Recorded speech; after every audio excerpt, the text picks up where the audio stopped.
Baik, bismillahirrahmanirrahim. Assalamualaikum warahmatullahi wabarakatuh. Waalaikumsalam Waalaikumsalam warahmatullahi wabarakatuh. Alhamdulillahirabbil alamin. Allahumma sholli ala sayyidina Muhammad wa ala alihi washabihi ajmain. Alhamdulillah, ayah, bunda, serta pembicara dan juga pengisi acara parenting pagi hari ini, yaitu Ayah Ahmad Sehu yang telah hadir di tengah-tengah kita semua. Sekali lagi kami ucapkan terima kasih yang tak terhingga ya di sela-sela kesibukan Ayah Ahmad Sehu yang mau membantu kita berbagi inspirasi ya, berbagi ilmu pada parenting TK Akila Islamic Preschool pagi hari ini. Masya Allah, sambil menunggu peserta yang lain yang kurang lebih harusnya ada berapa Bunda Tami? Harusnya ada sekitar 20-an ayah ya, kalau jumlah dari wali murid kita ya. Kalau tidak salah ada sekitar 21 atau 22 gitu. Harusnya bisa hadir, mungkin masih masih di perjalanan atau mungkin masih ada kesibukan yang lain, yang mudah-mudahan nanti bisa join pada pagi hari ini. Baik, ayah bunda yang dirahmati Allah, sambil menunggu kita buka saja parenting pada pagi hari ini dengan bersama-sama membaca basmalah. Bismillahirrahmanirrahim. Bismillahirrahmanirrahim. Yang selanjutnya acaranya adalah kita dengarkan tasmi dulu ya, insya Allah dibacakan oleh Ananda Anika Raihana ya, Zakiyah Prakota, Masya Allah.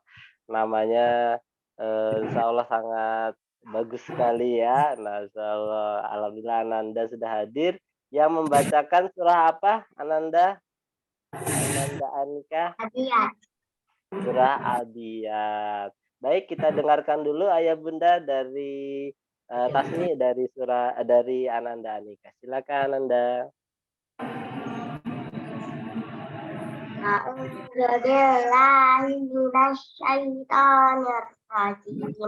Bismillahirrahmanirrahim.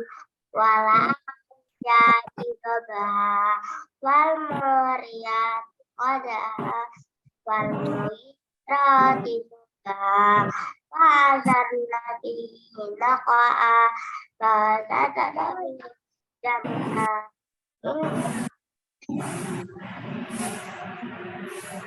Ta'anul fa'innahu ala dzalika lasyadid fa'innahu yuhibbil khairi lasyadid afala ya'lamu idza bu'thira ma fil qubur wa wustira ma fis sudur inna rabbahum bihim yawma idzal khabir.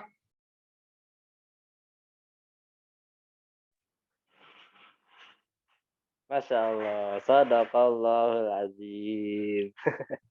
Alhamdulillah.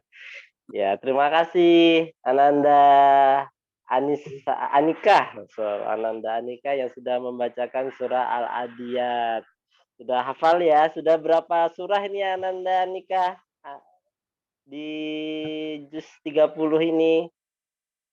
Sudah lumayan tapi nggak dihitung. Siap. Siapa ya? Ya, alhamdulillah ya. Mudah-mudahan satu juz sudah komplit lah ya, tinggal menunggu mengisi juz-juz yang berikutnya, insyaallah. Insyaallah.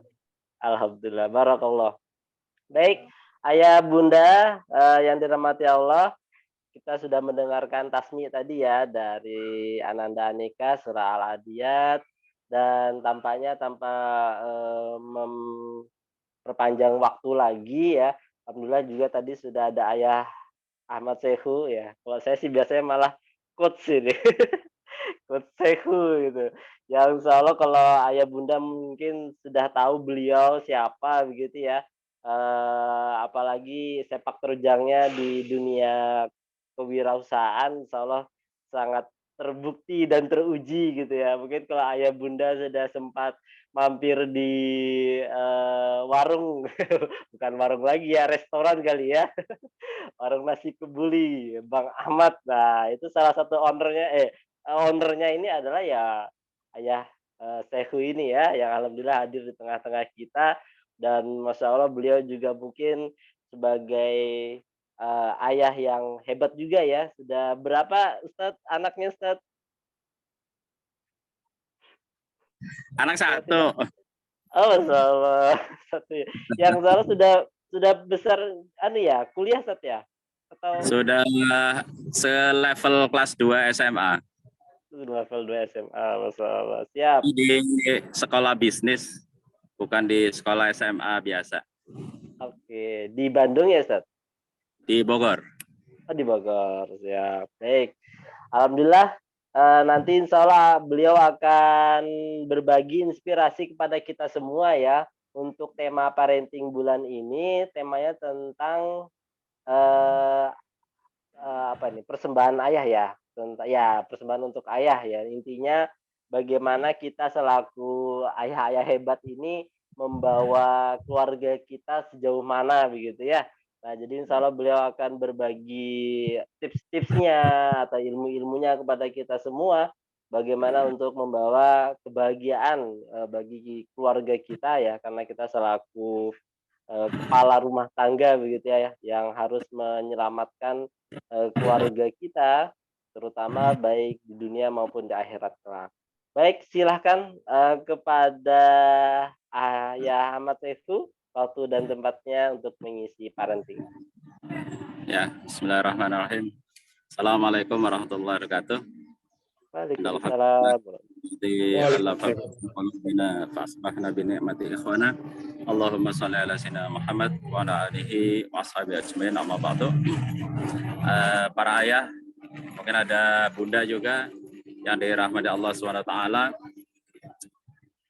Marilah kita senantiasa bersyukur kepada Allah SWT atas segala karunia-Nya, rizkinya, dan segala macam dalam kehidupan ini. Dan yang salah satu yang patut disyukuri adalah rizki amanah dalam bentuk kehadiran ananda ya, anak-anak kita gitu. Nah, salam dan salam mari kita limpahkan pada teladan kita Nabiullah Muhammad SAW atas bimbingan dan rahmat ilmunya lah, sehingga risalahnya kita insya Allah akan diselamatkan di dunia dan akhirat bagi siapa yang ittiba ya, bagi yang mengikuti jalannya. Alhamdulillah, ini mohon maaf di sela-sela ngisi pameran ekoran Pertamina di Jakarta. Ini makanya mencari tempat yang tidak hingar-bingar. Ini ada di samping antara Istora dan GBK. Terkait dengan peran ayah itu memang luar biasa, karena sebagaimana terakhir diskusi dengan Ayah Irwan gitu ya, mungkin sebagian juga hadir kemarin ketika Ayah Irwan ke Balikpapan. Bagi yang tidak hadir, ya mungkin ini saatnya kita berbagi gitu. Jadi betapa peran ayah itu luar biasa. Pertama, ayah sebagai laki-laki gitu ya. Di Quran itu ar-rijalu qawwamuna 'alan nisa, artinya laki-laki itu adalah pemimpin bagi wanita gitu. Nah, peran lain, karena peran sebagai rijal, kemudian peran sebagai ayah itu tidak 100% sama. Rijal itu kepala keluarga, tapi rijal sisi lain adalah ayah. Gitu. Nah, dalam teorinya banyak teori tentang parenting. Yang kemudian saya pegang, mazhab yang saya pegang itu ya adalah bagaimana membangun karakter itu di usia 0 sampai 14 tahun. Gitu ya. Jadi pembangunan karakter, kalau kami di rumah gitu komitmen membangun karakter itu selesai di usia 13-14 tahun. Nah, di atas 14 tahun itu baru membangun kompetensi. Nah, tantangan kita hari ini adalah seringkali sekolah-sekolah umum juga karakternya lebih sedikit daripada kompetensi. Tapi nanggung juga gitu, kompetensinya teori-teori dasar yang secara apa ya, secara kemampuan berpikirnya juga sebenarnya belum sampai gitu loh. Coba kita bayangkan ketika pelajaran SD itu berapa persen yang sampai hari ini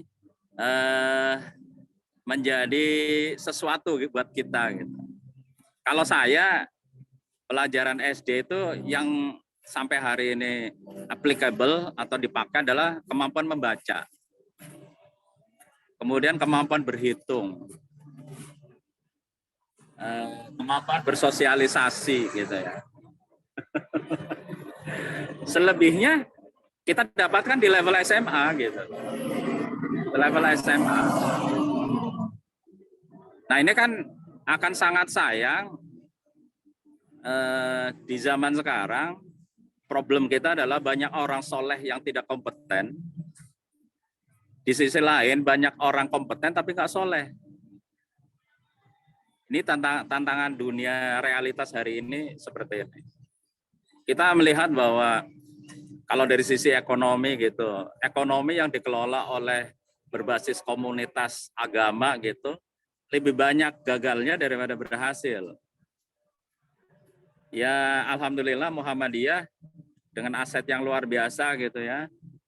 Informasi terakhir cash-nya saja asetnya 15-an triliun gitu. Tapi umurnya ratusan tahun gitu. Nah, sementara kayak koperasi 212, bisnis-bisnis lain yang berbasis komunitas kita cenderung mundur atau jalan di tempat. Kenapa? Problemnya kompetensi. Kompetensi di dalam pengelolaan ekonomi. Nah, ini tentunya dalam prosesnya kita harus melihat ke belakang. Bagaimana mendidik kita. Itu yang pertama. Yang kedua, ketika kemarin ketemu dengan Ayah Irwan itu, banyak yang terjadi hari ini, seperti saya gitu. Saya sering dikomplain istri itu nggak bisa memuji. Nggak bisa menghargai. Kurang menghargai gitu ya orang lain. Kenapa? Ternyata saya punya utang pengasuhan. Utang pengasuhan itu apa? Saya lulus, ayah saya itu tidak pernah ngasih gambaran apapun tentang masa depan. Ya pokoknya kasih makan, waktunya sekolah ya sekolah. Kecuali satu, ayah saya akan marah kalau nggak sholat, itu aja. Mau main, mau belajar, mau apa, don't care lah kan gitu. Nah, lulus SD, saya nggak sekolah. Karena orang tua nggak sanggup menyekolahkan. Maka saya lontang-lantung itu 2 tahun. Lulus SD, kemudian proses lontang-lantung itulah kemudian saya menemukan saya mau jadi apa. Saya membangun mimpi itu ketika lontang-lantung itu. Nggak jelas apa yang dikerjakan. Nah, ini sharing saja ya, sharing. Nah, utang itulah ketika saya kemudian di Jakarta kerja sambil sekolah SMP, tidak punya figur, tidak punya apa, mindset saya waktu itu adalah survive. Bagaimana saya bertahan, bagaimana saya bisa belajar, dengan punya ilmu, saya berharap bisa merubah keadaan ekonomi keluarga, bisa merubah banyak hal gitu kan. Nah, mode saya itulah survive. Nah, mode survive itu menjadi utang bahwa saya menjadi sangat sulit menghargai, mengapresiasi orang gitu. Nah, ini maka nanti para ayah itu perlu juga check up dulu. Komplain apa dari istri, dari anak gitu. Bisa jadi itu adalah utang-utang masa kecil kita. Utang-utang masa kecil kita gitu loh. Nah, terus gimana? Mari kita nggak ada kata terlambat. Saya di usia 50 tahun ini tetap belajar tentang parenting. Ketika lulus SD, anak saya kirim ke Bogor untuk ke pesantren tahfiz. Tapi ternyata saya hanya 1 tahun saya tarik kembali ke Balikpapan. Kenapa? Ada sesuatu yang belum selesai, yaitu apa? Saya merasa saya istri saya itu merasa bonding dengan anak saya itu belum selesai. Saya belum bisa meyakinkan semua problem anak saya itu lapor ke kita. Itu salah satu hasil dari bonding. Nah, bisa dibayangkan kalau kemudian problem anak itu larinya ke temannya, bukan ke ayahnya atau ke bundanya. Ini salah satu problem. Kenapa? Karena ikatan antara ayah dengan anak belum terbentuk, bukan sempurna ya, mendekati sempurna, tapi sudah dilepas jauh. Nah, belajar dari masa lalu saya, terus kondisi-kondisi kekinian, maka sampai SMP itu saya yakinkan dia dekat dengan saya, dekat dengan Bunda. Berisik kah? Ini musik backgroundnya udah muncul ini. Gak apa-apa Ustaz, masih bisa terdengar. Ya. Nah, itu utang yang saya alami gitu ya. Kemudian saya sering diskusi dengan ada teman saya yang hari ini mengidap bipolar. Bipolar itu kepribadian ganda. Ternyata setelah diskusi banyak, dia perempuan. Perempuan itu ternyata dia bilang gini, karena saya tidak pernah mendapat sentuhan kasih sayang dari ayahnya. Yang adalah kalau salah dimarahin, gitu ya. Kalau dia berbuat baik, dianggap ya itu wajar aja gitu.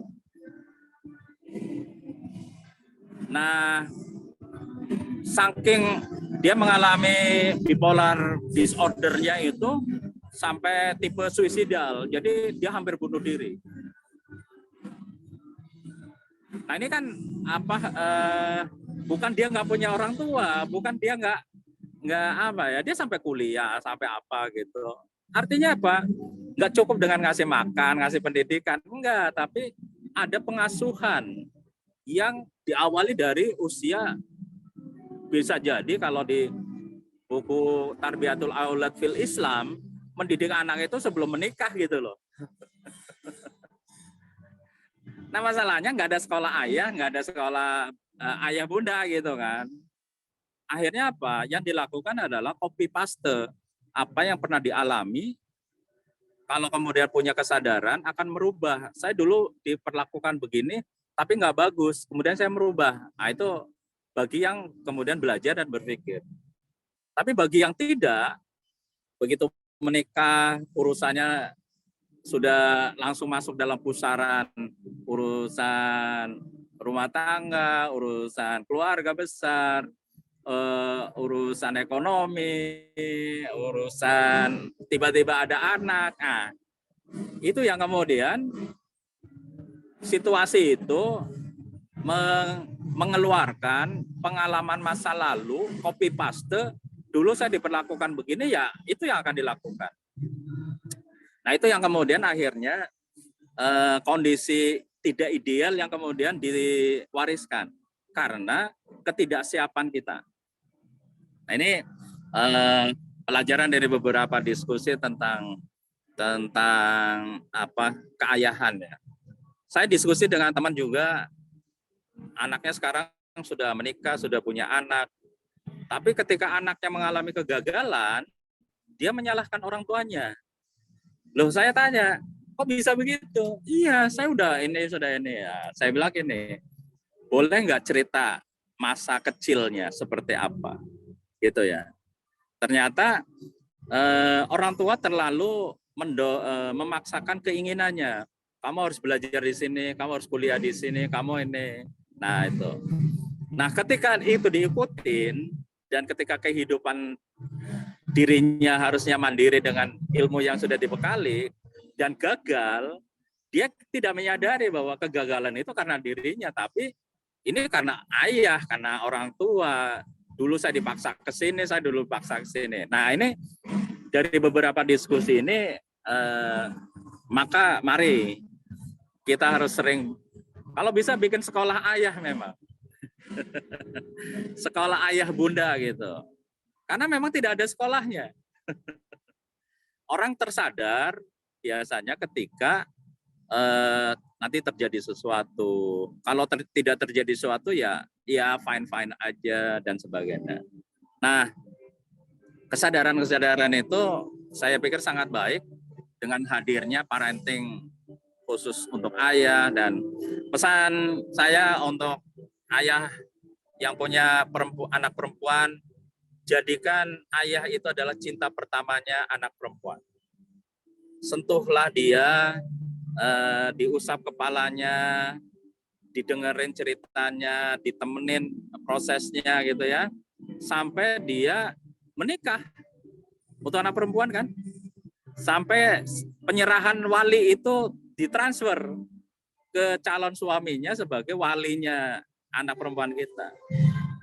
Kalau anak laki-laki, ketika umur di atas 12-13, perlakukan dia sebagai teman. Nah ini kenapa teman? Agar problematika anak kita semuanya lapor ke kita. Kemarin sore anak saya izin dari pondoknya ketemu saya untuk ikut bazar gitu ya, untuk ikut event. Apa yang dia ceritakan? Abi, saya kalau lagi bete itu ke PS, rental PS gitu. Tapi jangan bilang sama kepala sekolah ya. Loh kenapa? Kan nggak boleh. Oh iya. Saya dengerin aja. Saya dengerin, terus saya coba pada posisinya dia gitu kan. Saya bilang gini, Mas, melanggar hukum itu sebenarnya nggak boleh. Tapi ada levelnya. Ada levelnya. Ada yang bisa dimaklumin, ada yang enggak. Nah kalau waktu mondok di SMP itu larangannya adalah makan Indomie. Ya dia lari juga ke warung-warung sebelah, ngumpet-ngumpet gitu. Ya saya bilang, saya masih toleran untuk hal gitu lah. Nah yang kemarin PS, saya tanya, kamu berapa jam sekali main? Ya paling 1 jam aja sih, ngilangin bete. Oke. Yang penting kamu konsisten ya, tidak kecanduan kan gitu kan. Kalau benar-benar bete, nggak ada cara lain untuk refreshing, ya bolehlah ke sana kan gitu. Terus saya tanya, kamu main PS-nya apa? Ya main bola aja gitu. Nah, itu buat saya masih saya bisa terima gitu loh. Tapi tetap saya menggarisbawahi aturan itu harus kita jaga, karena itu adalah bagian dari kedewasaan kita. Tapi untuk kalau situasinya seperti apa kayak kemarin gitu. Terus saya bilang gini, apa manfaat lain dari kamu nyuri-nyuri ke PS? Ya saya belajar juga, Bi. Saya survei bisnis PS itu sewaan itu gimana gini-gini. Saya kemarin nanya ke yang punya, bisa nggak saya invest? Saya bilang, oh ya siap-siap. Artinya nggak cuma sekedar main gitu. Nah, jadi pesan saya untuk para ayah, jadikan anak perempuan itu, ayah itu sebagai cinta pertamanya anak perempuan. Kemudian untuk para laki-laki, anak laki-laki itu jadikan kita itu adalah bestinya, sohibnya, sebelum sohib-sohib yang lain. Nah ini peran dua ini yang perlu dikaji lebih dalam, nggak cukup dengan satu pertemuan gitu.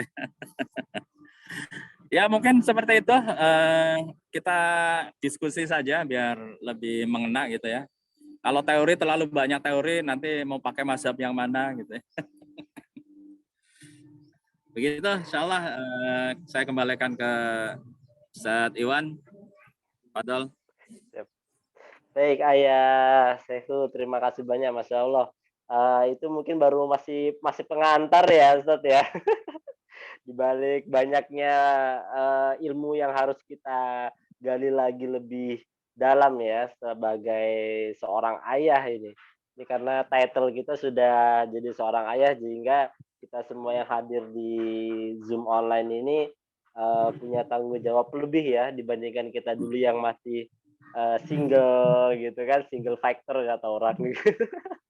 Sekarang sudah naik status dan juga memiliki tanggung jawab seorang ayah.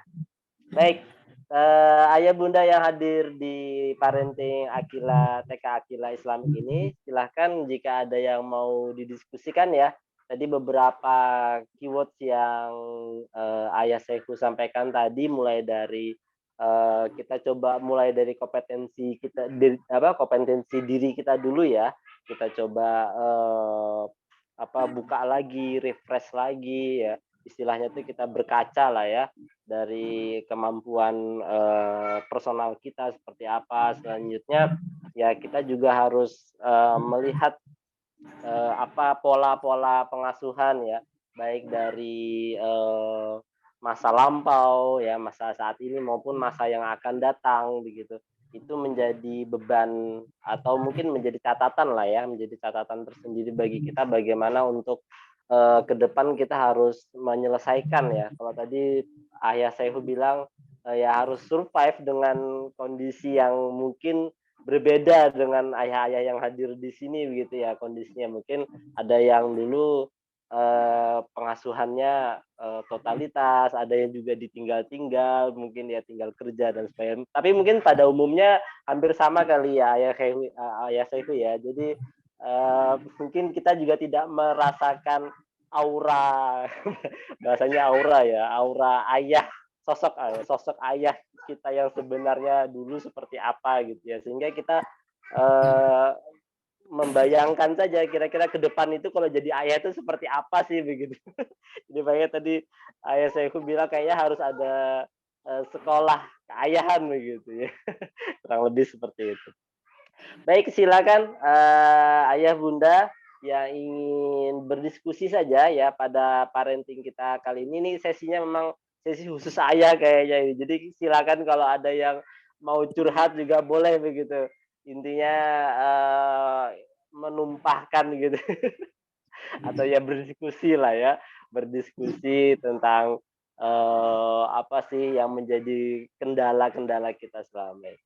Silakan jika ada ayah atau bunda juga boleh yang ingin bertanya bisa langsung open mute atau open mic. Jika ada silakan. Kalau tidak kita pancing terus ini supaya Sehu terus menyampaikan materinya. Kayaknya baru sedikit tadi. Mungkin tips-tips yang lain juga boleh ayah Sehu ya. Bagaimana kita ke depan menghadapi ke depan ini kan kayaknya tantangannya semakin luar biasa ya. Kalau ayah Sehu kan kayaknya sudah mempersiapkan entrepreneurnya untuk anaknya itu kayaknya sudah siap begitu kan. Kalau kita ini yang mungkin di pegawai atau ya istilahnya yang kantoran begitu ya, atau ya istilahnya gaji tetap tapi penghasilannya terus bertambah, pengeluarannya terus bertambah gitu. Nah, itu mungkin ada tips-tips juga nggak ayah Sehu untuk menghadapi masa depan yang kayaknya nih kalau dari segi ekonomi juga kita ini para ayah ini juga keringat dingin juga ini. Bagaimana itu? Baik, jadi saya ketika anak masih balita gitu, kita sudah mulai mendesainnya begini. Anak saya hadir ketika ya menurut kami saya dengan istri saya bahwa secara ekonomi saya sudah settle lah. Ibaratnya anak lahir itu kami masih punya motor tapi tidak lama kemudian umur 3 tahun itu sudah ada mobil dan sebagainya. Nah itu treatment pembelajarannya adalah berubah. Misalnya begini, kami dulu kalau ada dinas kantor itu seringkali keluarga saya ajak. nyusul gitu ya. Jadi menjelang selesai acara, anak istri itu ikut. Nah masalahnya kemudian fasilitas kantor itu dulu hotelnya selalu minimal bintang 4. Lebih banyak bintang 5. Kejadian itu anak saya umur 4 tahun, saya training di Jogja, kemudian setelah acara mampir ke Kaliurang. Nah di Kaliurang itu tidak ada hotel yang kecuali hotel itu paling tinggi bintang 2. Kondisinya juga sebenarnya parah gitu kan. Nah, saya tersentak gitu karena apa? Begitu masuk di hotel, anak saya minta pulang. Abi, ayo kita kembali ke hotel. Loh, ini hotel. Anak saya bilang enggak. Loh, kok enggak? Ini hotel. Tadi kan kita bayar di depan, kita ini. Enggak. Saya tanya, Mas, hotel itu seperti apa? Saya tanya kan, hotel itu harus ada bathtubnya. Harus ada kolam renangnya. Alamak. Nah ini, jadi kita nggak harus marah dengan anak kita ketika menghadapi seperti itu. Tapi kita harus cari tahu perspektif hotel di kepala anak itu apa. Nah setelah tahu, nah ini akhirnya kan kita bilang, saya bilang, waduh kacau ini kalau tidak disiapkan dari sekarang. Akhirnya apa? Kita udah menyiapkan. Gimana caranya dia bisa nyaman dengan situasi apapun. Mau hotel bintang kek, mau melati kek, mau apa, dia harus nyaman. Nah itu kami mendesain. Mendesain pertama adalah saya ngajak camping. Itu di kelas 1 dia. Jadi camping di TK dia ada camping juga. Tapi camping yang benar-benar saya setel sampai dia nyaman dengan situasi terburuk itu di camping yang saya adakan sendiri. Jadi saya bawa ke Tanah Merah, camping nggak bawa lampu lagi, gelap-gelapan malam, pokoknya benar-benar darurat gitu ya. Mandi nimba sendiri di Manggar itu ada sumur gitu, nimba, mandi. Nah, dari situlah kemudian kita pelan-pelan dibiasakan, zona nyamannya udah melebar. Dari level nyaman, kalau bepergian itu harus di hotel bintang 4, bintang 5, akhirnya semua penginapan buat dia sih oke, yang penting bisa tidur gitu.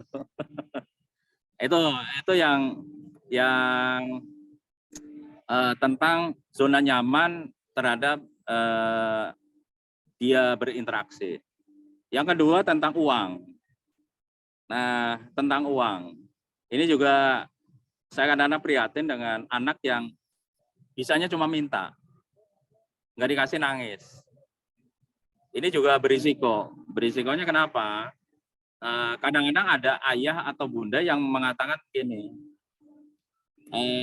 saya dulu susah. Dan saya sekarang tidak ingin anak saya susah. Itu sebenarnya pernyataan yang sedikit berbahaya. Gitu. Nah, bahayanya apa? Akibatnya anak minta apa aja dikasih.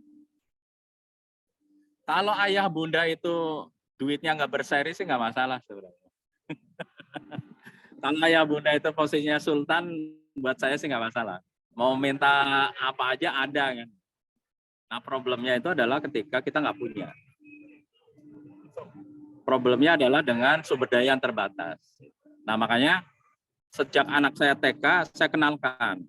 Saya dulu pada saat TK itu, saya kerja di Santan dekat Bontang itu. Saya ajak anak saya itu datang ke tempat kerja.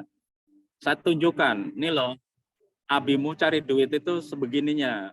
Perjalanan 7 jam, tempatnya sepi, nggak ada apa-apa. Sampai saya bilang ini, kalau namanya Iman gitu kan, kalau Mas Iman makan nggak dihabiskan, itu sama aja nggak sayang sama Abi. Loh, kok bisa begitu? Iya, kan Iman tahu Abi cari uangnya seperti apa. Nah untuk bikin makanan kan butuh uang. Kalau nggak dihabiskan mubazir, nah, saya belum ngasih mubazir pakai ayat karena nggak ngerti dia. Nah begitu SD baru saya kasih tahu mubazir itu dari ayatnya.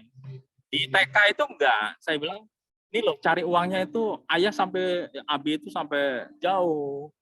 Di sana nggak ada apa-apa. Oh gitu ya, iya. Nah dari situ anak mulai menghargai uang. Kalau minta sesuatu nggak harus gitu. Nah ini sampai sekarang kalau anak saya misalnya gini, Abi saya butuh laptop. Kita nego, Mas, laptop lama masih bisa dibetulin. Biar nggak menghabiskan uang banyak. Iya tapi beralasan lah. Sampai dia bilang begini, udah Abi, ini kan harganya 5 juta nih. Dari harga 7 juta diskon, sekarang 5 juta nih. Tahu aja dia ada barang diskon. Terus Abi separuh aja, nanti Iman ambil dari tabungan separuh gitu kan. Ya, anak saya nego begitu. Artinya nego terakhirnya dia ngeluarin uang sendiri gitu. Nah ini karena apa? Dilatih dari kecil tentang menghargai uang. Gitu ya. Nah, prosesnya panjang. Apakah semudah itu? Enggak. Apakah mudah? Enggak. Butuh tega, butuh apa ya? Komitmen kita dengan istri, butuh ketegasan, macam-macam lah. Artinya yang hari ini kelihatan indah itu bisa jadi perjalanannya sulit gitu ya. Tetapi bukan berarti tidak bisa. Insya Allah dengan kita berharap kepada Allah gitu, kita minta dimudahkan itu yang pertama. Kemudian kita beraktivitas melakukan parenting itu dengan kaidah-kaidah ilmu gitu ya. Jadi pertama memang kita tawakal ala Allah. Selanjutnya kita dengan ilmu yang bisa didapat hari ini, ilmu parenting bisa cari online, bisa nonton YouTube, bisa apa. Cuma memang karena saking banyaknya varian pengetahuan itu, kalau nggak ada mentor itu jadinya bisa salah. Gitu. Mungkin itu Ayah Iwan. Siap, Ayah Sehu, Masya Allah.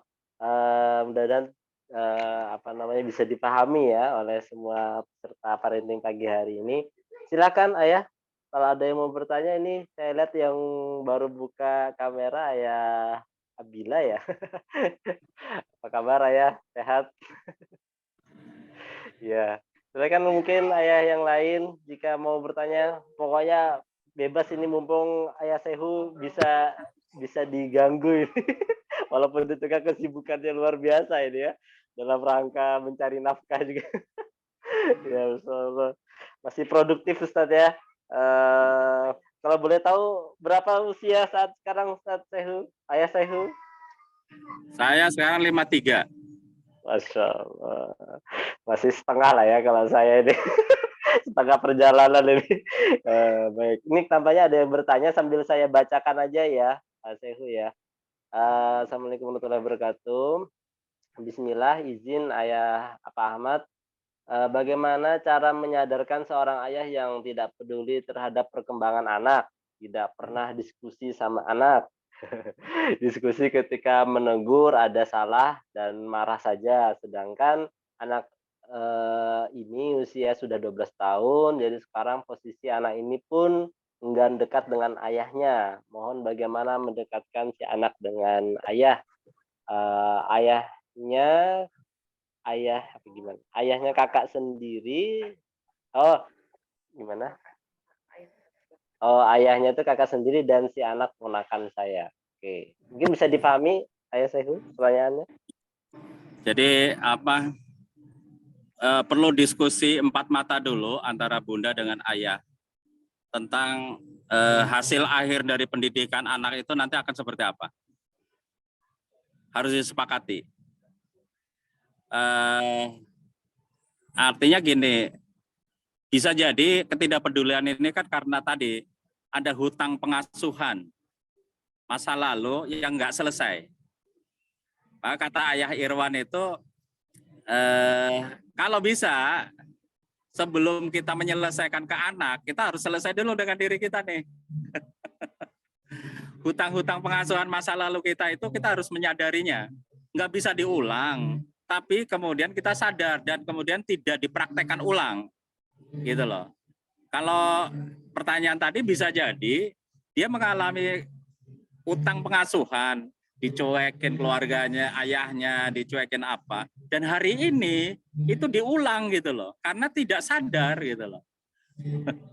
Nah oleh karena itu yang pertama tadi ajak jalan keluar, jangan ngajak anak gitu ya, berdua aja, kemudian diskusi serius, bilang ayah kita mau diskusi serius tentang masa depan anak gitu ya.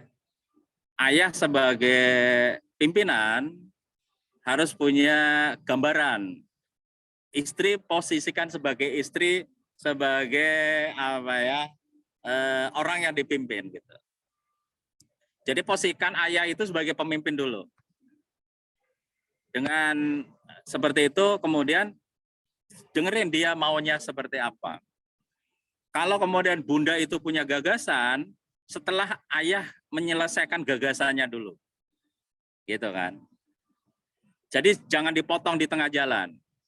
Karena bisa jadi dia nggak pernah ngomong, saat diskusi itu begitu aneh-aneh gitu dipotong. Nah, saya belajar dari diskusi dengan anak saya berusaha hari ini tidak pernah memotong meskipun yang dilakukan anak itu salah, yang dilakukan anak itu nggak karuan gitu kan. Saya dengerin dulu. Karena apa? Biar dia selesai. Nah, selesai, kalau kita udah tahu selesai, kita cari akar permasalahannya, baru kita koreksi. Orang baik itu bukan berarti yang nggak pernah salah. Ingat itu. Kata Ustadz, dia bilang ini, orang yang banyak maksiat itu bisa jadi lebih dekat dengan Allah daripada orang yang merasa tidak bersalah gitu loh. Iya kan? Kenapa? Orang yang merasa tidak bersalah, orang yang merasa baik-baik saja, dikhawatirkan ada rasa sombong di dalam hatinya. Dan itu lebih jauh dari Allah, daripada orang yang bermaksiat. Tapi berharap untuk bertobat. Coba tanya ketemu maling itu. Nggak pengen sadar kan? Dia bilang, saya selalu pengen sadar gitu. Tapi orang sombong adalah orang yang susah dikasih nasihat.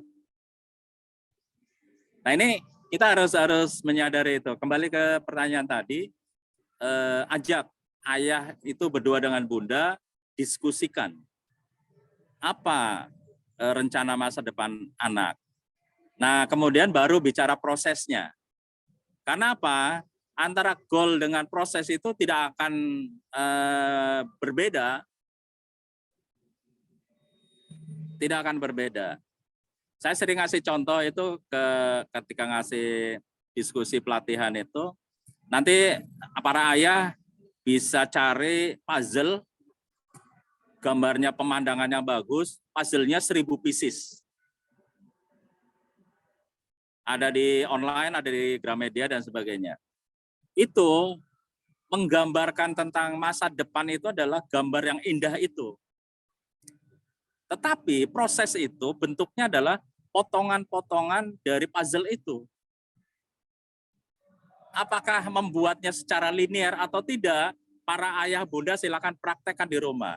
Bagaimana kesulitan membangun gambar dengan puzzle 1000 pieces. Nanti setelah itu baru cerita. Ini mohon maaf saya kasih PR ini. Cari puzzle yang 1000, gambarnya pemandangan yang sangat indah, kemudian di rumah bangun bersama-sama dengan bunda. Ini loh, keluarga kita itu goalnya itu Jannah Firdaus yang digambarkan dengan gambar yang indah itu. Nah kemudian kesuksesan langkah demi langkah itu adalah 1000 pieces yang harus disatukan untuk mencapai jannah itu. Nah ini PR para ayah, bunda di rumah ya. Jadi itu diselesaikan dulu dengan ayah sebelum bicara proses ke anak. Itu. Mungkin seperti itu, Ayah Iwan. Siap. Baik. Ini kasusnya memang tampaknya karena, dari, apa namanya, pasangan yang berbeda ya. Jadi memang, eee, kita memang tampaknya harus perlu kalau saya resume sedikit dari Ayah Syekhul tadi, intinya lebih memperbanyak, berdiskusi ya Ayah Syekhul ya, kalau perlu langsung dengan si anak gitu ya. Jadi, luangkan waktu, tempat, apalagi waktu, tempat, tenaga, semuanya lah ya gitu ya. Pokoknya untuk, kita berdiskusi dengan si anak saja begitu ya, supaya lebih menemukan akar, permasalahannya apa dan insya Allah sebenarnya kalau tipe-tipe lelaki itu kan, yang penting lu mau apa, gue dapet, selesai begitu kali ya. Kalau kalau tipe-tipe perempuan kan, ya sedikit di, poles-poles dulu dan sebagainya, mungkin begitu ya, ya. Tapi kalau, laki-laki kan yang penting, "Lu mau apa sih? Ya sudah, ini ayah atau abi bisa ngasih apa, tapi kita buat deal-deal-an, yuk kita selesaikan." Mungkin begitu ya kali ya, dengan usia yang, sudah beranjak, dewasa begitu ya. Ya memang, tantangannya selalu ada ya, Ayah, ya, apa namanya, ketika apalagi, masa-masa kecilnya mungkin berbeda gitu ya dengan pola pengasuhan tadi ya, Ayah Saihu bilang, ya ini menjadi utang pengasuhan kita semua gitu, supaya kita, terus mengejar ketertinggalan yang dulu, mungkin nggak didapat begitu ya, dengan orang tuanya seperti itu. Nah ini ada satu, pertanyaan lagi, apa ada batasan antara ayah dan anak perempuan dalam memberikan, kasih sayang lewat sentuhan? Nah mungkin Ayah Sehu ada ilmunya atau tipsnya silakan. Ya baik. Kalau terkait sentuhan, anak perempuan itu setahu literasi, karena saya nggak punya anak perempuan ya. Sejauh literasi yang saya pelajari, sentuhan di rambut, di kepala itu lebih berkesan terhadap anak perempuan. Kalau anak laki-laki itu di bahu. Jadi saya kalau anak saya kecil, kalau jalan ke masjid, itu saya taruh tangan saya di bahu anak sambil ngobrol. Hari ini anak saya kalau ke masjid berdua gitu, anak saya yang naruh tangannya di pundak saya. Sampai kadang-kadang orang bilang, kakak adik mau kemana nih katanya. Sampai dia bilang, ini ayahnya yang mana gitu. Karena posisi anak saya yang kemudian dia nyaman naruh tangan di pundak saya, kemudian dia cerita gitu. Seperti ketika dia TK, ketika dia SD, saya bercerita dengan menaruh tangan saya di pundaknya gitu loh. Dan itu posisi terbalik sekarang. Mau di mall, mau di apa, dia santai aja. Naruh tangannya di pundak saya, dan saya juga jalan aja santai, dia cerita gitu ya. Nah ini praktek ya. Kalau perempuan tadi sejauh literasi yang saya dapatkan, menyentuh kepala, rambut itu akan lebih berkesan buat anak. Gitu. Nanti cari literasi lain yang punya anak perempuan ini. Oke, siap. Ya artinya secara kaidah, aturannya memang ada ya batasannya, tetapi sekali lagi, terutama aurat tadi ya yang, yang memang sudah kita pahami bersama, tapi setidaknya ini dalam hubungan interaksi kita dengan anak ya Sehu ya. Jadi, ada bagian-bagian tubuh yang memang harus kita sentuh gitu ya, supaya dia lebih, apa istilahnya tuh, adjustment Satu lagi, mau anak laki-laki atau perempuan itu dipeluk. Anak saya meskipun sekarang kelas 2 SMA, mau di luar mau di apa, ketemu pasti dia peluk saya. Karena dia merasa nyaman ketika memeluk. Itu. Kan kadang-kadang ada anak yang begitu SMA itu merasa malu kalau memeluk ayahnya di tempat umum. Ketika anak saya kelas 1 SMA gitu, di bandara di mana gitu, terus memeluk saya gitu. Saya tanya, Mas, kamu nggak malu kah? Kata anak saya, kenapa malu, Bi? Nah, gitu. Jadi dia nyaman ketika memeluk saya, gitu ya. Jadi itu yang harus anak itu merasa nyaman ketika berada di pelukan kita. Dan itu prosesnya dari kecil. Jadi pulang sekolah itu dipeluk. Dari jauh ketemu di mana dipeluk. Itu ya. Seperti itu. Perempuan kan dipeluk juga nggak masalah kan. Selama tadi batasannya anak laki perempuan pelukan itu berkesan, sangat menyentuh dan nyaman. Dan anak saya merasa nyaman dengan itu.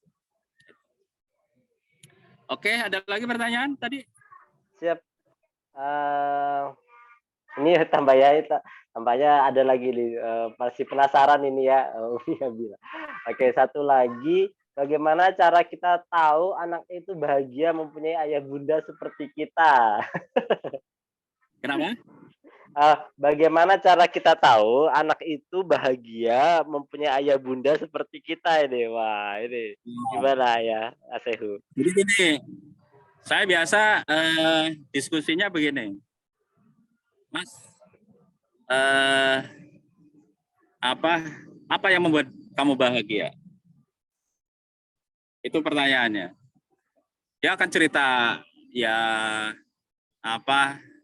terus kalau tidak menyentuh tentang ayah atau bunda, kita tanya, Mas Iman bangga nggak punya ayah seperti saya?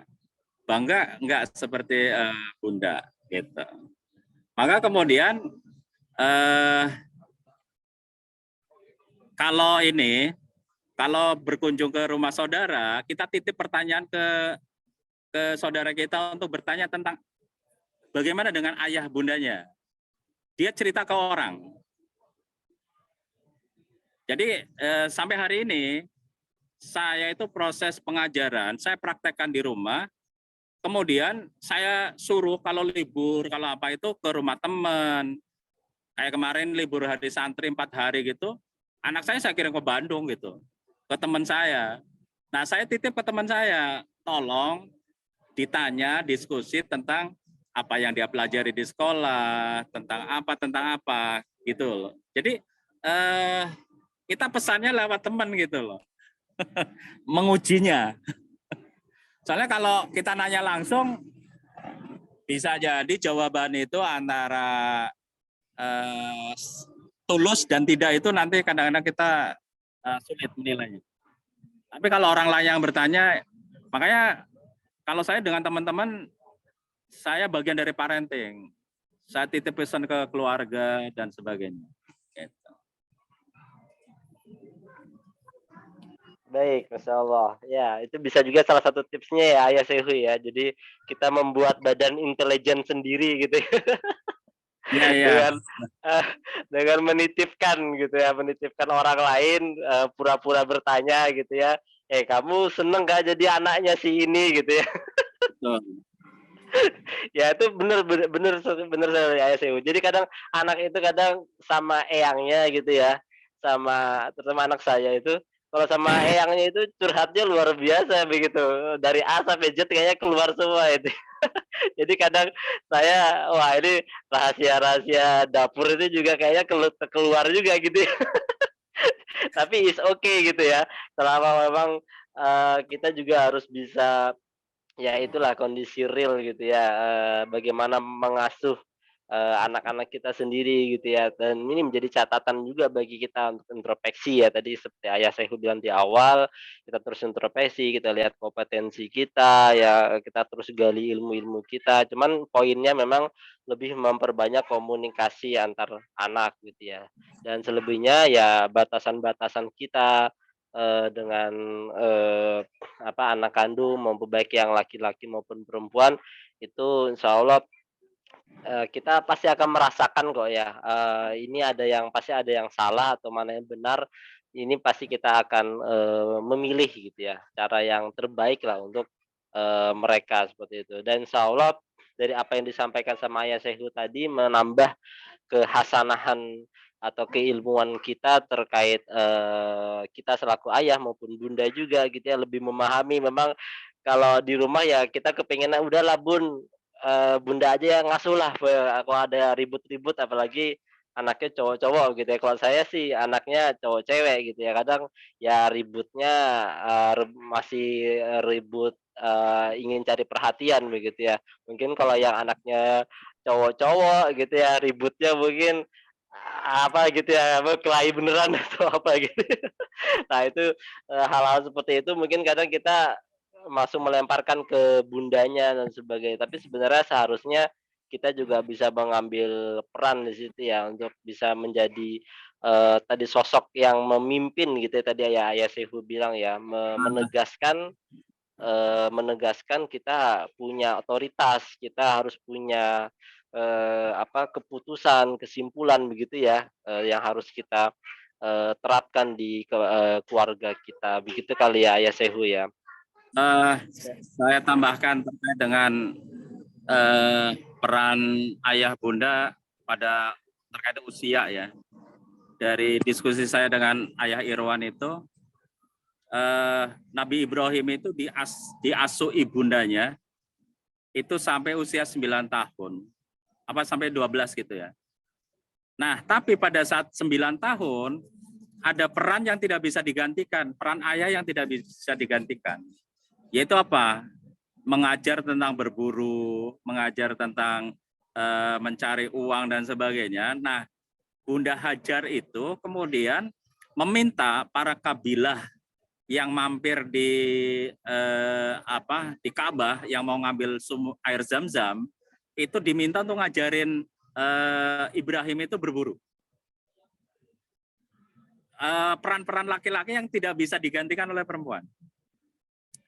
Karena apa? Imam Syafi'i itu dari single parent, hanya diasuh ibunya. Bukan tidak berhasil, tapi ada yang kurang gitu loh. Makanya Bunda Hajar itu mengajarkan tentang kelelakiannya Nabi Ibrahim itu, meminta para kabilah untuk mengajarkannya, meminta. Nah ini, jadi Bunda Hajar kan ditinggal begitu lahir gitu, langsung ditinggal karena memang perintah juga gitu kan.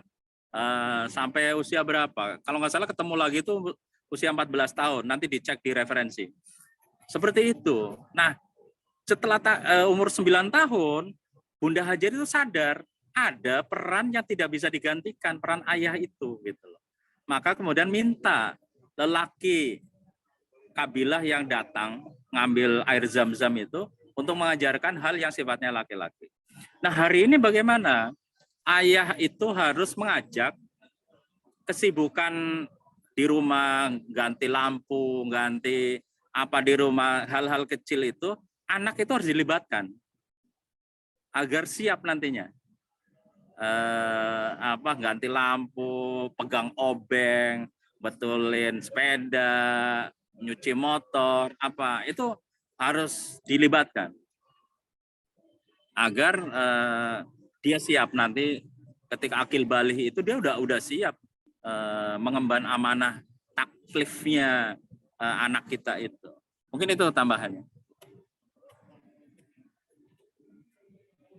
Baik, Ayah Bunda sekalian, parenting TK Akila Islamic Preschool yang dirahmati Allah, tampaknya juga sudah jam 11 lewat ya. Saya kasih kesempatan terakhir, kalau mungkin masih ada yang ingin bertanya, langsung aja via online ini. Kalau tidak, kita akhiri karena mungkin Ayah Sehu juga masih harus melanjutkan ini agenda apa tadi Ayah?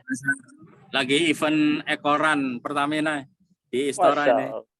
Iya siap. Siapa tahu nanti kita dapat cipratan proyek-proyek ya kan Ayah. Amin. Di Balikpapan, siap. Oke, terima kasih Ayah Bunda sekalian. Sebelum kita tutup, mungkin mohon izin para peserta parenting yang hadir pagi hari ini untuk membuka kameranya. Kita mau sesi foto ini buat dokumentasinya TK Akila.